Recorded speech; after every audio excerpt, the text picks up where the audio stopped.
So, I will begin our presentation today by introducing a revolutionary piece of medical technology, the MRI machine. MRI is an acronym that stands for Magnetic Resonance Imaging.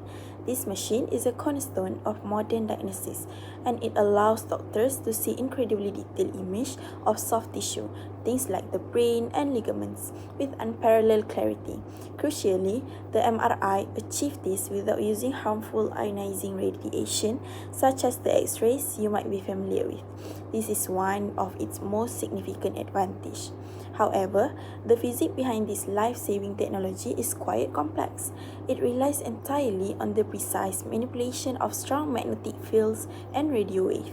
This connection is why we are studying the MRI today, as its operation is a perfect real-world application of the core concept of electricity and magnetism.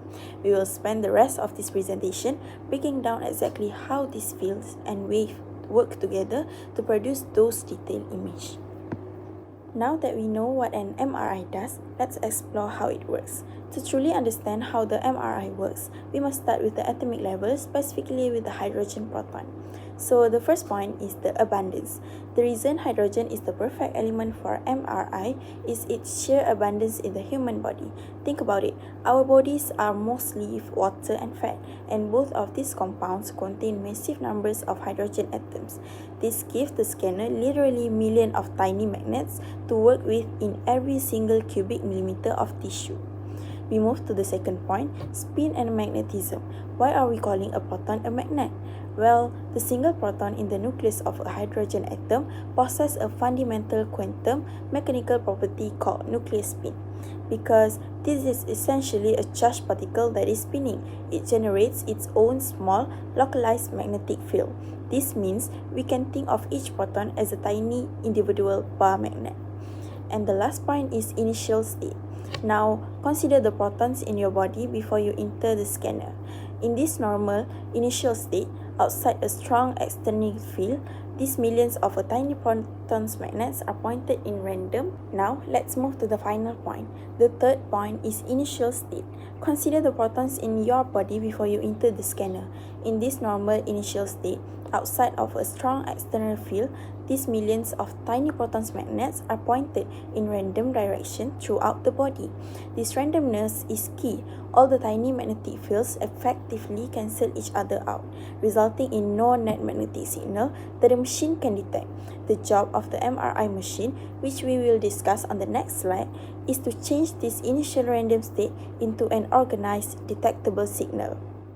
To understand the MRI hardware, we need to look at two things: how we generate the field and how we contain it. First, the primary function of the scanner is to generate the main magnetic field, or BO, which must be extremely strong and highly uniform across the imaging area. To achieve this, we used a coil structure shaped like a solenoid. A solenoid is a large cylinder with wires or wound around it. The design ensures the magnetic field lines run strong and parallel through the center tunnel where the patient lies. The key technology here is superconductivity. When we cool the magnet below a critical temperature, the wire loses all electrical resistance. This allows the high current to flow indefinitely without needing external power, maintaining that massive magnetic field. However, a strong magnet creates a safety issue. As you can see in the diagram that I will show in the next slide, an unshielded field would naturally extend far out into the room. To prevent this, we use magnetic field shielding. By placing blocks of iron around the magnet, we trap the magnetic field line. This confines the field, specifically the safety limit known as the 5 Gauss line, keeping it close to the machine and ensuring the surrounding area is safe. If you look at this diagram, you'll see a crucial safety feature called magnetic field shielding. We just talked about how the powerful main magnet is. The problem is that this magnetic field doesn't just stop at the edge of the machine. It extends far out into the room. You can see this in the diagram as the white dashed line labeled as unshielded field.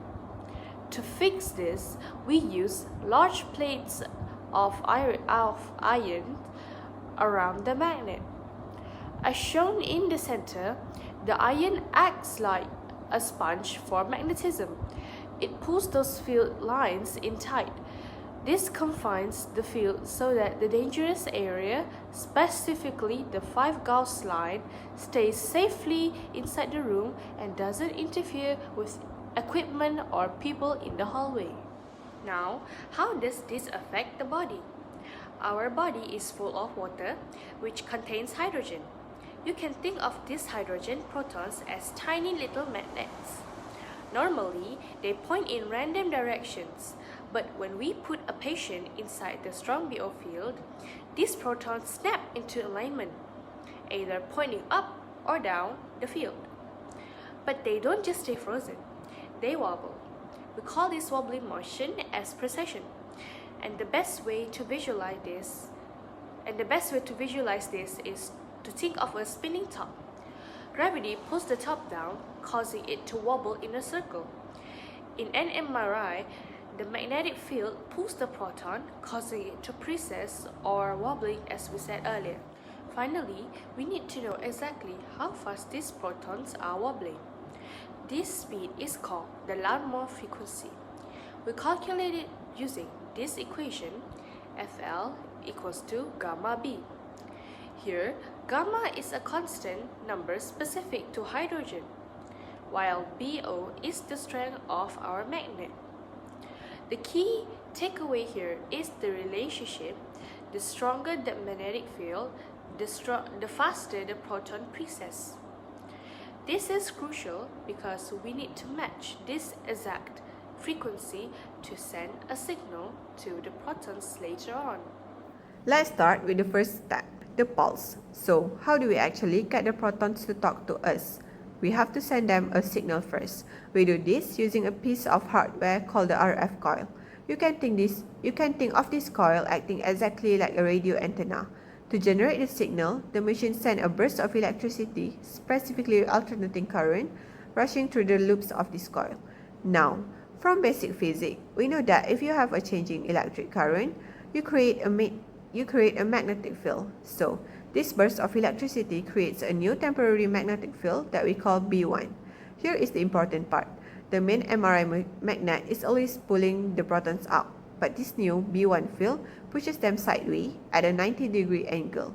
This is what we call the transmit phase. We are essentially broadcasting a magnetic message into our body. Now, we have generated this magnetic pulse, but here is the catch. We can't just send any random signal.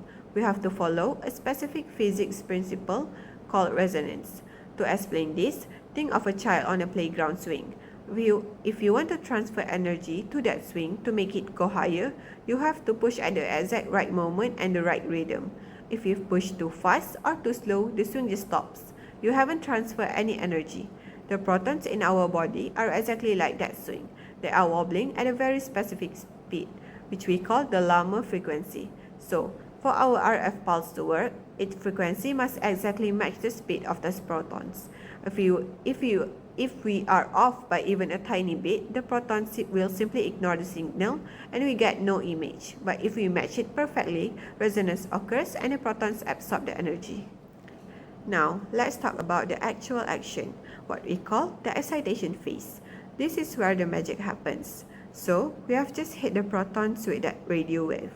What happened next? First, the protons absorb the energy.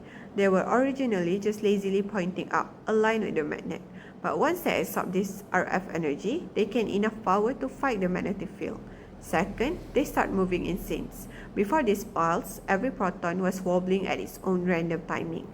But the RF pulse acts like a drill surgeon. It forces every single proton to step in time and spin together perfectly. We call this phase coherence. Finally, because of that extra energy and that synchronization, the total magnetic force, which we call the net magnetization factor, physically tips over. It flips 90 degrees from standing straight up to laying flat. We call this transverse plane. This is crucial because the MRI machine can only measure the signal when the magnetism is lying flat like this. So, in summary, we hit them with energy, they sense up, they flip over, and it creates a signal that we can read. Signal generation or relaxation phase. After the radio frequency pulse is turned off, the excited protons slowly return to their original alignment with a strong magnetic field. This process is called relaxation. As the protons relax, they release the absorbed energy in the form of tiny radio signals. The MRI scanners receive coils detect these signals. Differences in relaxation times between tissues create contrast in MRI images. Static localization or gradient coils. MRI use gradient coils that rapidly switch electric currents on and off. These coils slightly alter the magnetic field strength in specific direction. Because magnetic field strength determines the Larmor frequency, changing the field causes protons in different locations to process at different frequencies. The scanners use these frequency differences to determine where the signal came from. This allows the system to assign exact position to each signal and forming a detailed 2D or 3D image. So, in conclusion, MRI is vital because it creates detailed image of soft tissue without using harmful radiation. It works entirely through electromagnetism, combining strong magnetic field, radio wave, and electric currents to generate signals. Ultimately, this safe interaction allows doctors to produce an accurate image and diagnose a wide range of conditions effectively. That's all from us. Thank you.